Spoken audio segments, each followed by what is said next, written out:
Hey everybody, Unqualified Gamer here, and welcome to another episode of Nani Support Group. Well, today I'm the only one here. I think my buddy Zenith is busy, and KTX Brisket, well, he's in my A right now. But it's all good though. Hopefully next time they'll be on here though. But this is gonna be like a solo episode, so it's gonna be not as back and forth as I normally do it though. But hey, come on, like show still gotta go on road, and besides, we got some pretty good anime news and video game news along the way. With that being said, let's hop right into it with our first story, and I'm just gonna bring this in. All right, we have our first story here, which is the Mega Drive Mini console 2. So, or the Mega Drive Mini 2, which is the Genesis mini console, and they're coming out with another one. And recently they just revealed 11 more games um to this list. It's supposed to be coming out in Japan October 25th. We still haven't gotten word whether we're going to get ours or not, though. But I kind of hope that we do, though, because would be pretty nice to have a mini Genesis console with the long edition of Sega CD. That would be pretty cool. But the 11 new games that are included is Outrun, Afterburner 2, which is a fantastic game. Night Striker, The Ninja Warriors, Starblade, Splatterhouse Part 2. Don't know, not really sure what this, but Nadia, The Secret of Blue Water, Mega Panel, Puzzle and Action, Incident R, or in, ooh, Incantant, Enchantant. I'm sorry, I can't spell today. I can't read. Columns 3 and Star Mobile. Um, I know some of those games and not all those games, of course, but the console, as it says right here, the console will include more than 50 games, including the Mega CD, which is the Sega CD. Sega has not yet revealed the console release outside of Japan, so they haven't done that yet. But like I said, hopefully they're gonna do a Western release of this. I still think there's room for this, even though that you could probably take the original Genesis Mini and you could probably um jailbreak it and put in your own ROMs on those consoles. Uh, but overall, though, um, like I said, 50 games. That definitely isn't bad. It's kind of hard now currently to get your hands on a Sega Genesis Mini because they did stop production of those. And the Genesis Mini is like the better one. Like the At Games one is a bit wonky. The Genesis Mini did a hell of a lot better. I've actually was fortunate enough to get it when I had the chance, so I managed to gain access and get that as well. But yeah, like I said, hopefully this does come out in the U.S. I would definitely would love to play some of these games there again, and of course, I would love to jailbreak it again, so I can at least put on some extra games such as like Sewer Sharks. Wait, what's Sewer? Yeah, Sewer Sharks, Night Trap. Like well, I would love to get Snatcher. That is that is kind of a hard game to kind of find though, but I do miss like that little mid era of mini consoles. So hopefully they do release this outside the US. That would be absolutely fantastic if they did that though. With the next bit of news, we have One Piece Film Red news. Yes, we got the One Piece Film Red news. Let's go ahead and go to the next piece of article here. This is all from the Anime News Network information I have there.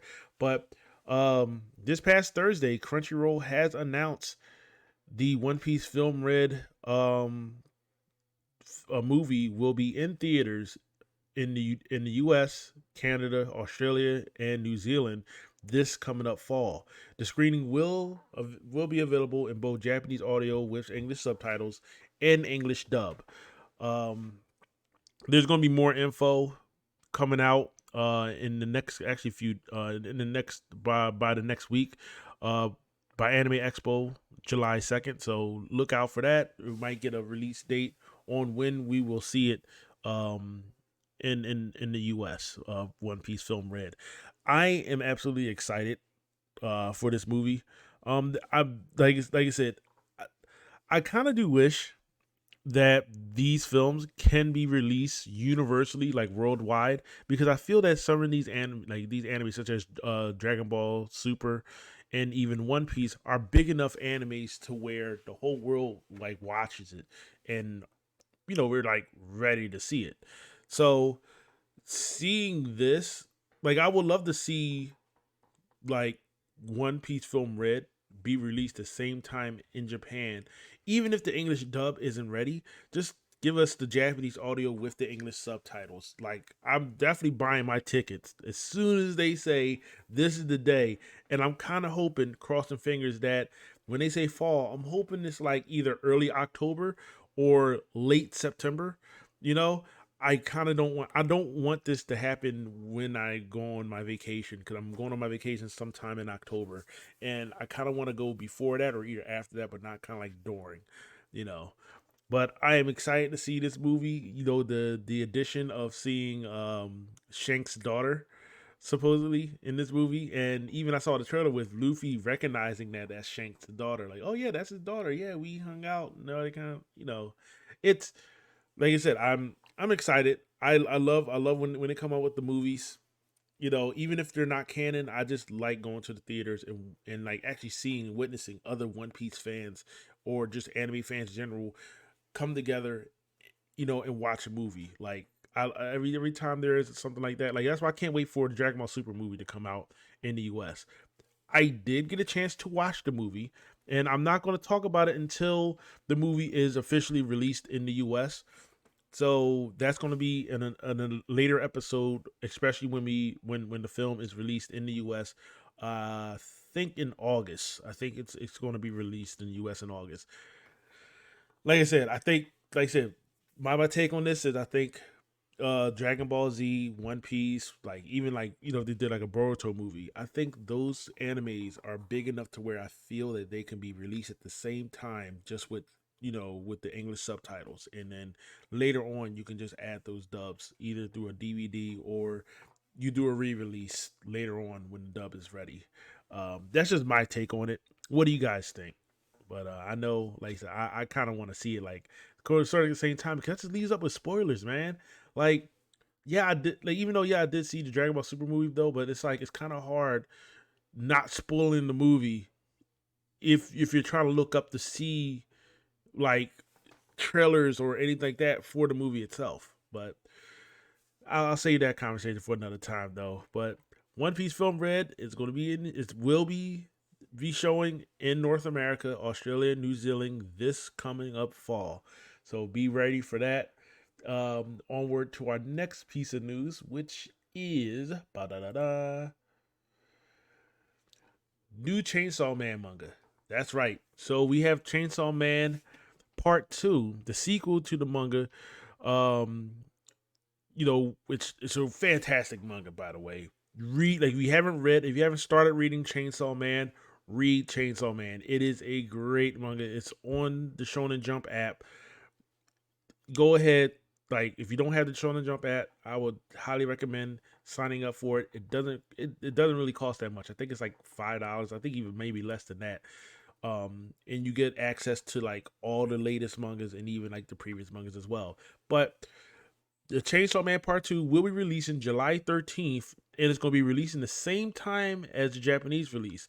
It's going to be available digitally, so of course you're not going to get your printed copies until probably later on, but it will be available on the Shonen Jump manga site.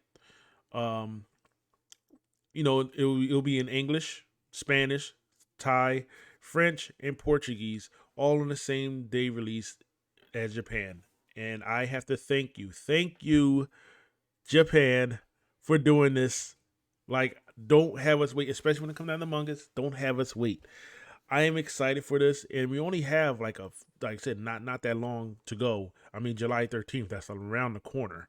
So, like I said, the series. If you haven't started reading it, I highly advise you. I highly recommend this series.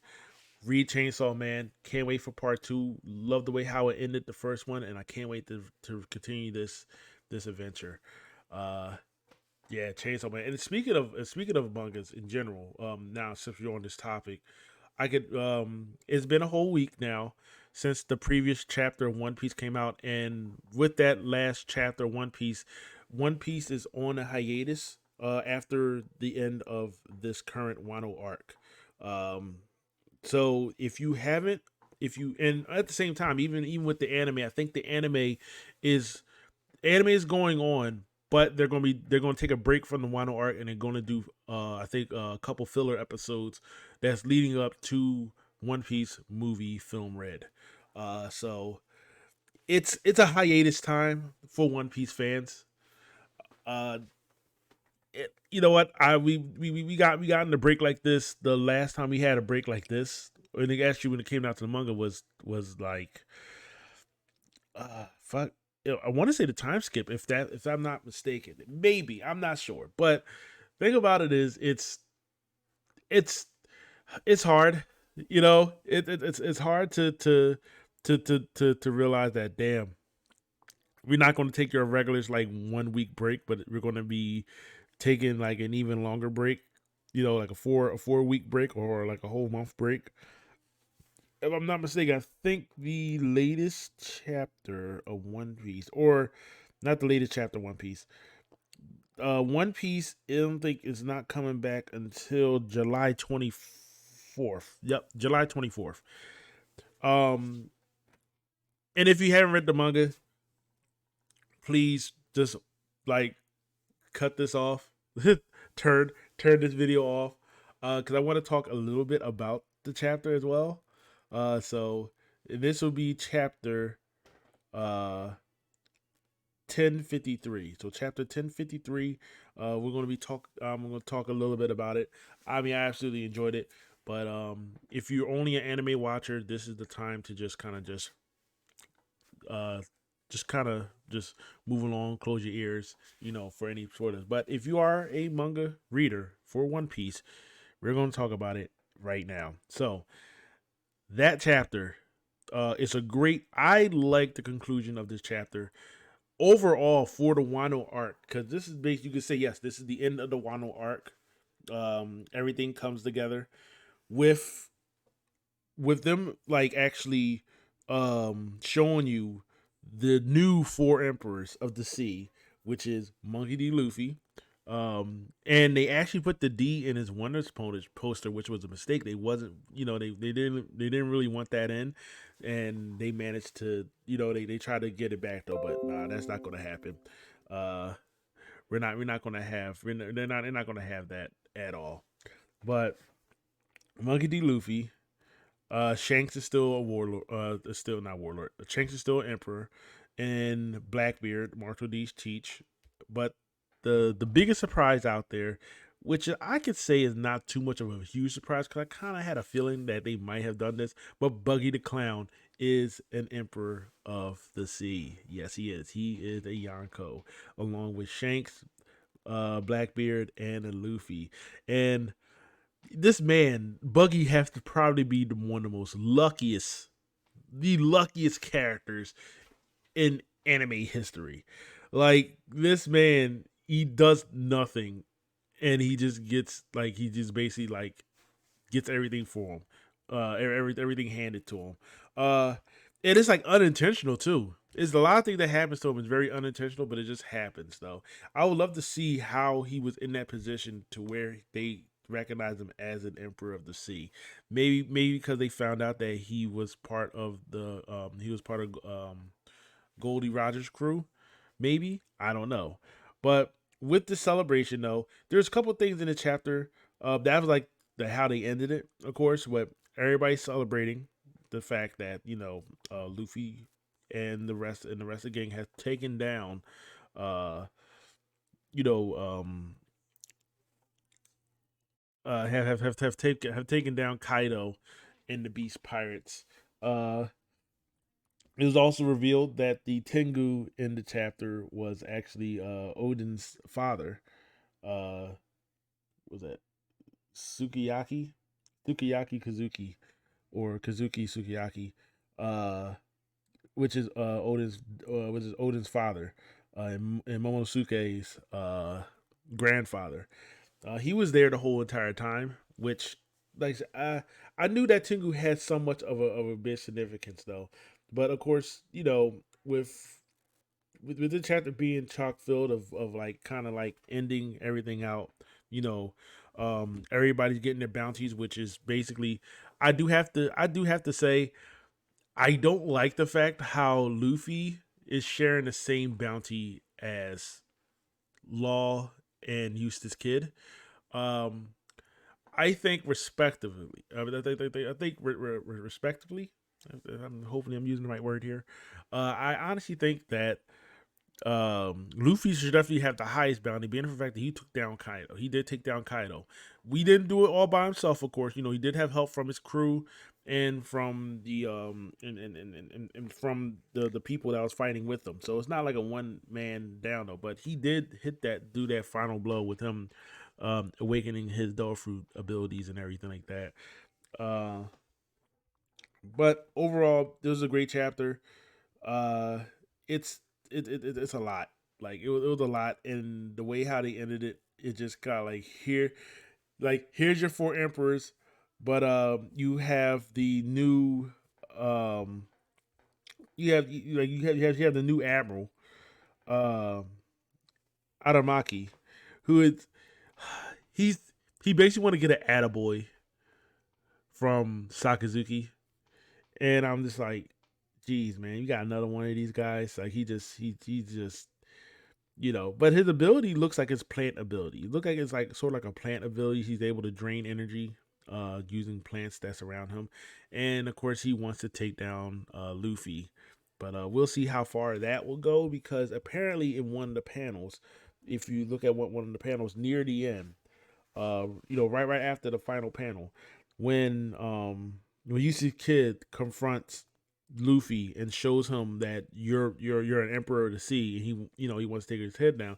Luffy eyes pops out as if he still activates Joy Boy, as he's still activating Gear 5. Very cartooning and stuff like that. So I'm one like I said, this also brings in the fact that because you notice like when Luffy awakened his Fruit ability, he was able to the people that surrounded him was affected by it as well, with the eye bulging out and everything like that. And you see this panel here where Luffy eyes bulging out when he finds out that he is the Emperor of the Sea. I'm just wondering, even in his base form, does Gear 5 affect now his fighting style and the way how he goes about things? That is a good that's a good thing that I would definitely manage. That I can't wait to see and answer on a later time though. But I'm pretty sure the next chapter by July 24th we will have some answers to what's going on around the world, because I think that's the next question we need to figure out is what's going on around the world though. But yeah, that's that was One Piece. So we're not going to have it back until July 24th. So, hey, just hang tight, people. Anybody who caught up to One Piece by this point, this is your first hiatus. The perfect time right now is to look up videos of people talking about One Piece.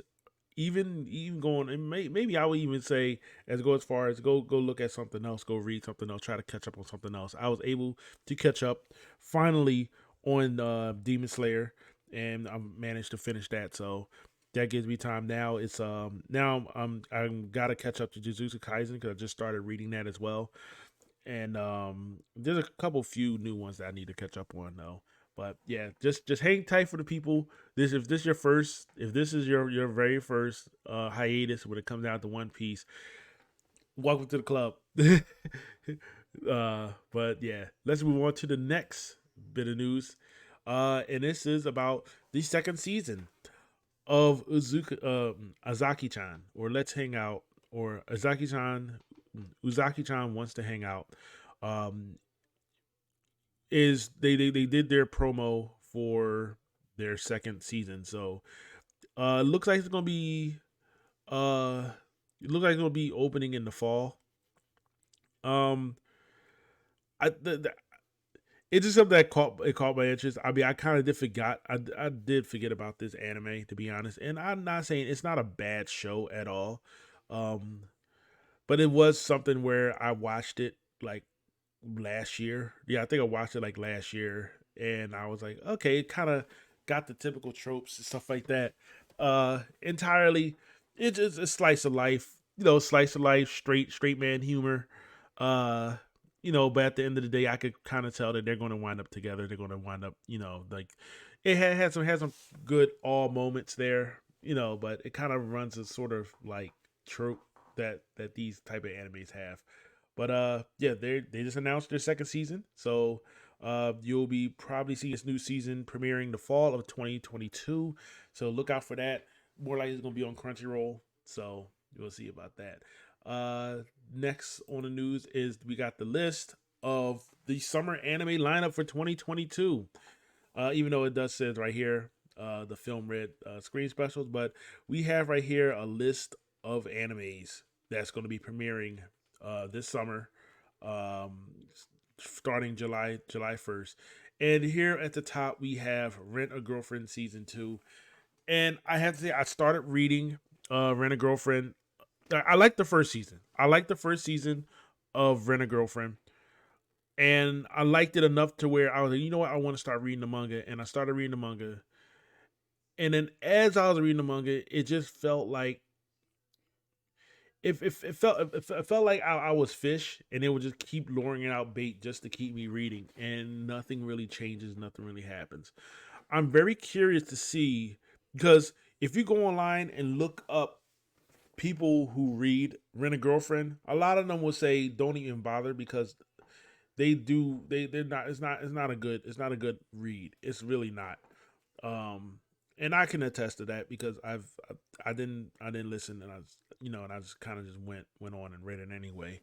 But apparently they are going to do the English dub. They're going to do the English dub for it, which is going to be releasing in July 1st, which is next Friday actually. So we go get ready for that, I guess. But I'm very curious to see if Rent a Girlfriend anime is going to change. It's going to turn into a different direction. I think that probably would be the best option, to be honest. Um, if you're for the anime, go in a completely different direction. Do not go the direction of the manga. Um, because the manga is frustrating. It's just frustrating to read. Like it gets you to a point, and you just gotta just then you wind up falling back. It's not an enjoyable read, in my opinion. It gives me vibes back to when I was reading Prison School, especially that final arc. Oh God, that was bad though. And here we do have season 2 of The Devil's a Part Timer. I can't wait to see that. Look like Orient is coming out. I think, is that the second season? If that's the second season of Orient, I will give it a shot. Why not?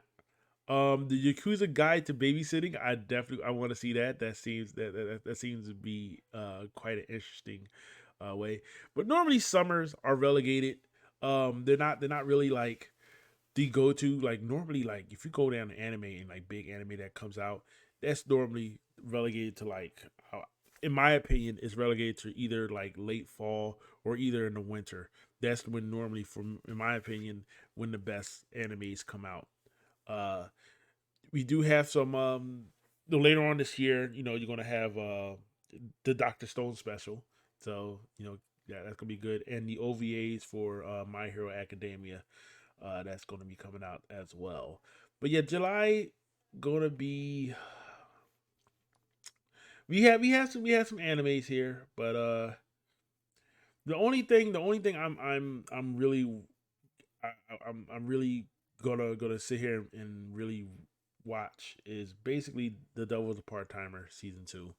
I'm definitely gonna sit and watch that one. That's probably gonna watch on a weekly basis. If anything else catches my interest, more than likely I'll just go ahead and I will uh definitely recommend, if that's the case.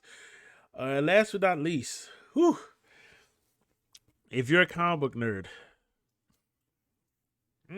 if you're a comic book nerd, let me tell you, um, Marvel did a what if.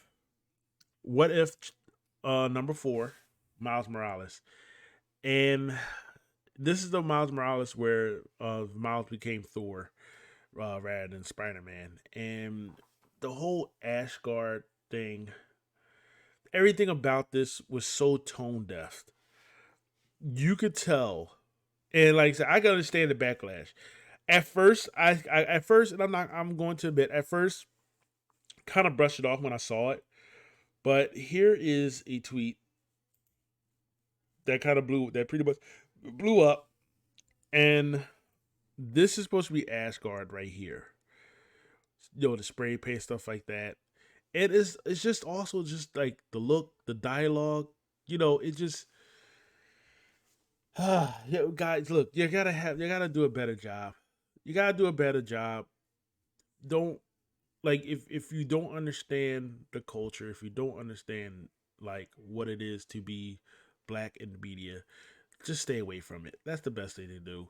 Stay away from it, or better yet, hire a black writer who understands it and they can write it a better way. But apparently, this is not it. I mean, come on.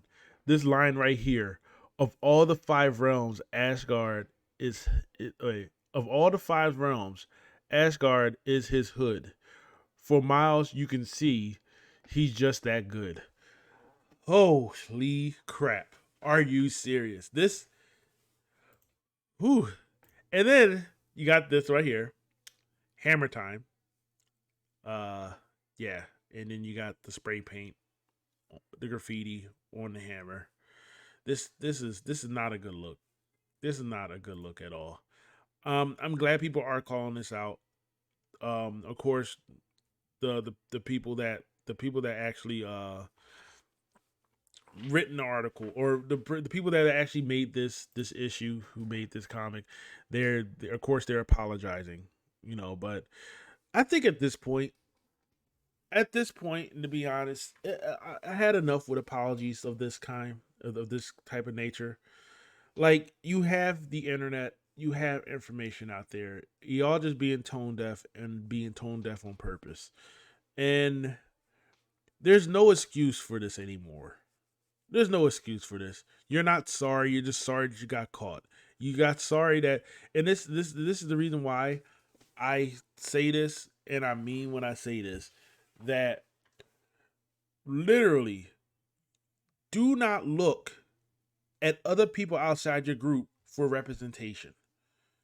And I say that because you get stuff like this. You get tone deaf. You get tone deaf, like, you know stories like this. You're gonna get the Walmart Juneteenth ice cream. You know, you're gonna get Juneteenth from you're gonna get Juneteenth merchandise with paper plates that's saying it's the freedom for me. Like, you're gonna get stuff like that when you have people who are not like you make shit like this, because they're tone deaf. And I honestly don't think it's not out of ignorance. They know. You know what you're doing. Just like the museum. I forget where though, but there was a museum for Juneteenth. They decided, oh, we're gonna make a watermelon salad on Juneteenth. Like, seriously, really? And then countless after countless of time, you get this. I just read an article about this woman who posted up a sign in her on her mother's business, and was like, literally was just like, put up a sign that said, "Happy Juneteenth, enjoy your fried chicken and collard greens," and act like that. Why are people mad? I don't understand. It's like, you know, y'all know. Just, I'm like I said, I don't get mad at shit like this anymore. I honestly, me personally, I don't get mad at shit like this anymore, because I've experienced this shit way too many times. I just, like I said, it just, don't buy into this. I also implore you, do not raise the price of this particular issue. Miles Morales, what if Miles Morales #4? Do not go out and buy this and try to raise price because they're going to take it off the shelves, stuff like that. Don't do it. Don't resell it. Just don't even bother reading it. Just don't even bother reading it. It's a waste of time. It's a waste of time. It's a waste of effort. Don't do it. And Marvel is only sorry because they got caught. Like, you don't have nobody to cross check and say, yeah, nah, I don't think that's a good idea. Like, that just shows you right there. Anybody who can make a story like that, who can come up with dialogue and just anything like that, oh, that's my hood. Like, anybody who comes up with that type of, you could tell they don't have anybody close to them that are, I'm just going to say it, that are black or Hispanic. Nobody. They don't have nobody around them. And you can sit there and say, oh, but they got black people that work there. Those black people aren't urban. Those black people don't live around that type of environment. So they don't have the right type of black people there to even say you need to stop this. I don't think that's a good idea. Same thing with the Walmart debacle with the Juneteenth ice cream. Like, you can't tell me that, like, if there was a black person there, they didn't do their fucking job. I'm just going to call it like it is. Cause damn it, like I said, somebody have to say something. Like, before this hits the the online social media anywhere, before that hits, somebody just need to come in and say, "Ooh, let's run this by this person. Let's run this by X person." You know, but yeah, nah, they're not going to do that. And that's, like I said, it is what it is. It is what it is. You know, but yeah, that's all the news I have for today. But let's go in to, we're gonna go right back in. Whoop. Uh, we're gonna go in to talking about something that's been on my mind recently. I was going to do a TikTok on this, and I think I still will do a TikTok on this. I just need to find the time and the effort to actually edit this out. But I'm gonna say something that might be a bit controversial, very unpopular opinion, especially when it comes down to the anime community and what we view about uh, Dragon Ball Z entirely. And I'm gonna say it. Goku is a good parent, and I'm gonna say he's a good father. He is. Now, shocker, like, as much as I could talk, as much as I talk shit about Dragon Ball Z, and everything like that. But and as much as I talk shit about Goku as well, because he's still on my shit list as well. But he is a good father. Like, by humans, by the Earthling standard, he's not the greatest. But all that can be explained. And here's the thing: as a saying, he is a great father. I'm gonna put it down two scenarios, and I want y'all to really think about this and not try and not think about like certain things that Goku have done, i.e., especially when it comes down to him with Goten and even him with Gohan when it came down to the Cell Saga. At the very beginning of Dragon Ball Z, that was roughly around 4 or 5 years after Piccolo Jr. incident, or the World Martial Arts Tournament, when Goku flew off with Chi Chi. They went on and got married, right? So, beginning of Dragon Ball Z, Gohan's roughly about 4 years old.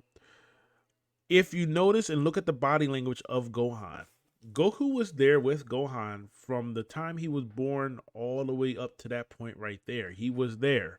If you look at the body language of Gohan when he went to go meet Master Roshi and the rest of the gang, such as Bulma and Krillin, and even the turtle, Gohan clung to Goku's leg. Like, anytime you see a child that young clinging to somebody's leg, they know them. That's not something that just come up out of nowhere. You know, they know that person. Oh, I got a message real quick. Uh, okay, you talk about Jujutsu Kaisen movie. Okay, but yeah, like, overall, like, in order for a child to do something like that, they really have to know that person and have trust in that person to cling on to somebody's leg like that. It that was pure trust right there. And he was afraid because it was his first time meeting new people, first time meeting Master Roshi, Bulma, and Krillin. Now, directly after that little meet and greet, that's when Gohan's uncle shows up, Raditz. And Raditz comes in and beats the crap out of Goku and Krillin. And while Goku was in pain, struggling to get up, Raditz goes off and kidnaps Gohan, right? Now, at that moment, Goku could have just been like, oh no, like my son been kidnapped. Uh Let me go to Korn's tower, grab a senzu bean, X, Y. Oh, he could have done all these things, but no, what did he do? Immediately, he tried to get up, and even struggling to get up on his own 2 feet after what Raditz have done, he says, I'm gonna fly on my Nimbus to get Gohan back immediately. On top of that, Piccolo, even though Piccolo's reasoning for going after Raditz was completely different from what Goku was, but they both had the same goal of defeating Raditz. And the thing about it is, Goku swallowed his pride. He was like, I will team up with my arch nemesis Piccolo to go save my son. He did not go directly. He didn't go to Corn Tower to get senzu beans. He didn't go to call Chi Chi and tell him whatever. He went directly to go save his son, which any other father would actually do, even if they know the odds are against them, fully against them.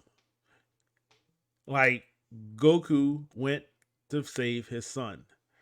Now, even going, like I said, now going past that, Goku manages to Goku dies, right?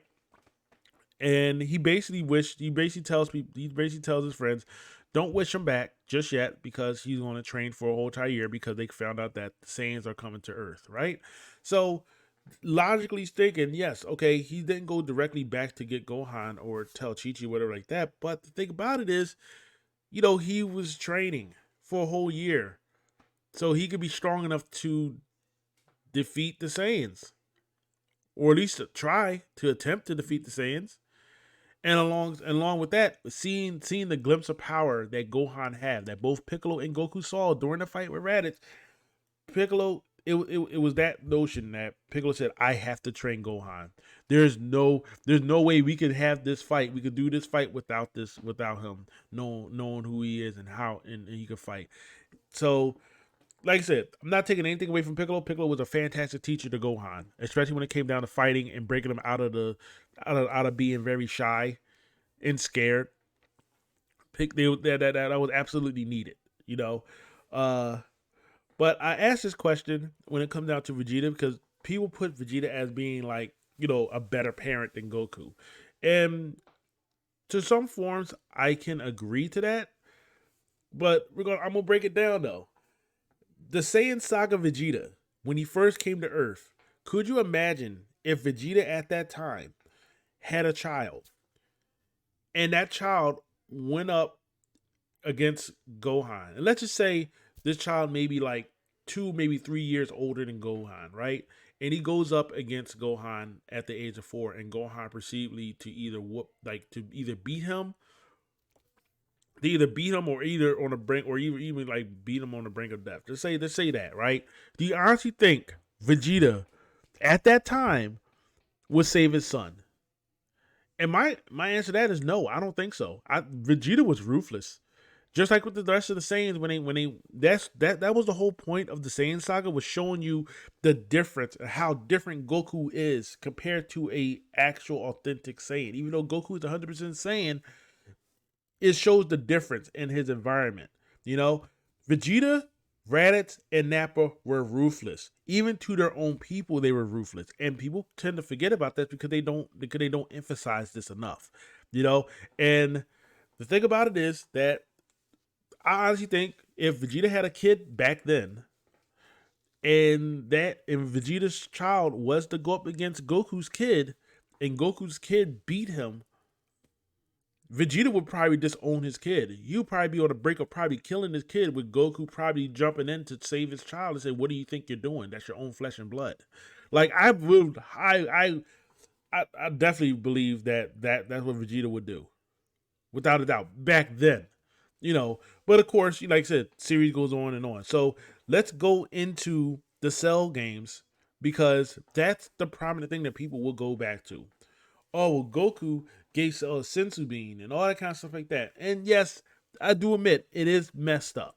It is messed up that Cell, that Goku gave Cell a full blown senzu bean to have him go up against Gohan at that time. But also, you got to take into consideration, Goku went into the hyperbolic time chamber with Gohan for a whole year within that hyperbolic time chamber.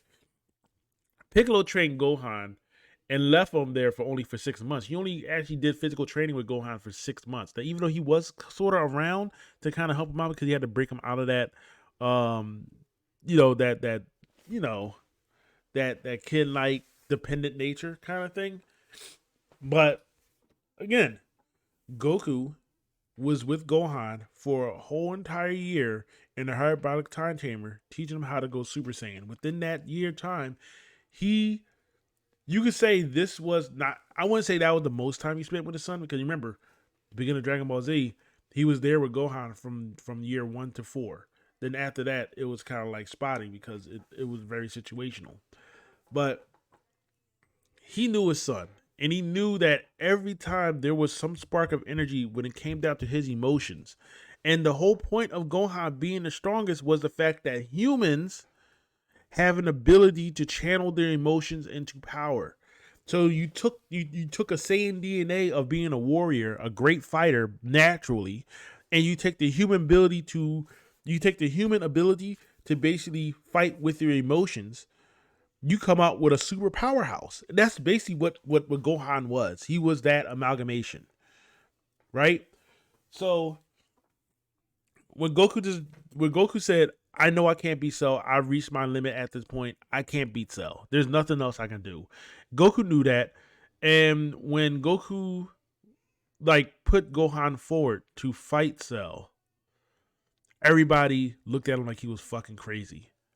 Like they was just like, "Goku, are you serious? Like, this is Cell. You mean to tell me that you're gonna put your son on the chopping block?" And then Goku said, "Yeah, and I'm also gonna give Cell a senzu bean." And people were like, "What?" And you can see that point where Cell is beating Gohan, and everybody is just on edge, looking at Goku like he was he's an alien, like he don't know shit. But it's like Goku that whole entire time was so calm. Even seeing his son getting beat by Cell, he was still calm. And the thing about it is, he knew that Gohan was not fighting at his full strength. Goku had to literally just tell Gohan, "Hey, come on, man, be serious." And Gohan was like, "Okay, fine." And then Gohan goes serious. And then during that fight, you could tell, during that fight, Gohan really didn't want to hurt Cell. He didn't want anybody to be hurt. He really didn't want to fight, really, to be honest. And that was the point of Gohan. He didn't want to fight. Cell pushed him to that point. And when Cell pushed him to that point, Gohan went berserk and went Super Saiyan 2. But we're going even past the Cell art because like I said again, Goku is a very understanding person, especially when it comes down to his kids. Now think about it. When the Buu saga started, Goku was still dead, of course, and I'm still gonna say this. Yes, Goku did die on purpose. That's one aspect. He did die on purpose because he didn't want to have a reason just not to be there to basically he just want to train. That's all he wants, and he just kind of found a way to do that scapegoat. But beginning of the Buu arc, Gohan wasn't training as much. Gohan was focusing more on his personal life. He was focusing on him going to school, him becoming a scholar, and even building a relationship with another person. And it's funny, people kind of overskip this, but what was the first thing Vegeta said to Gohan when he came over to Capsule Corp? What's the first thing Vegeta told him? "You're not as strong as you were when you fought Cell. Very disappointed in you." Like, that was the words that Vegeta was saying in layman's term. I'm not saying word for word, I'm just paraphrasing here. But it's like Vegeta expected more from Gohan because Gohan was the strongest. But now that because it's peacetime, it's been 7 years since the Cell incident, it's peacetime, Gohan sees no need to fight. Now, when Goku saw Gohan, when he came back for that one day and he saw Gohan, Goku did not mention the fact that, "Oh, you're weaker now." No, he was happy to see his son. He was also happy to see Goten as well. he did not push the agenda of fighting to Gohan because he knows Gohan don't like fighting. He knows that. He absolutely knows that. It is so crazy. It's so crazy that people kind of miss over that because even we as viewers want to see Gohan be the strongest because I'm taking even in Dragon Ball Super, the Revival F film, or even the Revival F arc, Gohan was weak. And even when he tried to defend like himself with against Frieza, he struggled and almost died. You know, and people were mad at that. And even to that point, it was Gohan's choice to say, "I want to be stronger. I don't want to. I don't want to end up like that anymore." It was his choice. Goku did not force his son. And even during the tournament of power, he did not. He didn't force his son to enter. His son was like, "Look," Gohan was like, "I will enter. I want to enter because I need to be stronger." Because Gohan realized that there are still threats out there, and even during peace, I need to keep up with my training. But that's something that Goku did not instill in his son. Because guess what? Goku knows that Gohan do not like fighting. He don't like hurting people. You know, like what better parent out there to understand their kids, to have them their own child to make the decisions for themselves, not force their own ideologies on them.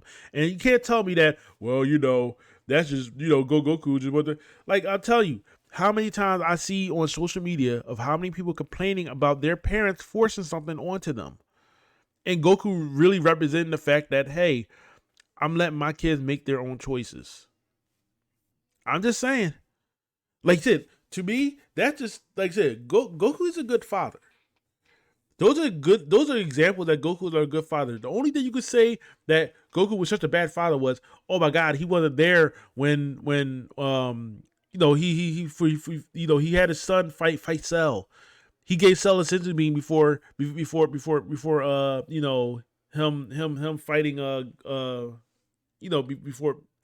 Gohan fought Cell. Like that was the only thing that people would come up with, or they'll say like, well, he did die, and didn't come back or anything like that. It's like, okay, but by that point, he knows that Gohan can fend for himself. He knows that Goten can fend for himself. He has no worries. All you have to do is look at the beginning of Dragon Ball Z to understand where Goku lies when it comes down to his parenting. He is a Saiyan, but as a Saiyan, though, he's the only Saiyan that actually fucking cares. And this is the reason why I say this when Dragon Ball Super kind of ruins the idea of what a Saiyan is based upon them rewriting Bardock's like whole storyline. It really muddles Goku's characteristic because Goku was an anomaly. You know, what makes Goku such a great person is the fact that Saiyans are naturally ruthless. Now, if you go back to look at the original Bardock father of Goku, right? What did Bardock do when he saw Goku? He didn't give a damn. He didn't.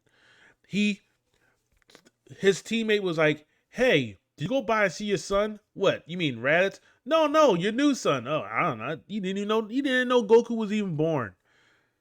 And even during the last stretch, when he goes out and he looks at the pod and he does the scouter thing to Goku and realizes that, oh no, he's not that strong. Who gives a damn? And runs off. That's the original. That's the original Bardock. The original. And I like that version of it because it showed you how ruthless and how much the Saiyans don't care about each other. They only care about themselves and being strong and being warriors. That's it. That's why I said. That's why I said at the beginning that if Vegeta had a kid during the Saiyan arc, if Vegeta already had a son that was roughly around 5 years old, right before he landed on Earth, I guarantee you he would not go in and help his son. If he found out his son was weak, oh my God, he would disown this man. He would disown his son. He would. I'm just calling it like it is. But hey, let me know what you guys think. Am like I said, do you think I'm looking too much into this? Did I make some sense? Let me know in the comments below. Let me know. But yeah, this is gonna be a short episode of Nani Support Group, man. I really do appreciate you guys sticking around for this long. Uh and I will see you guys in the next episode. Until then, this is the Unqualified Gamer signing out. Peace.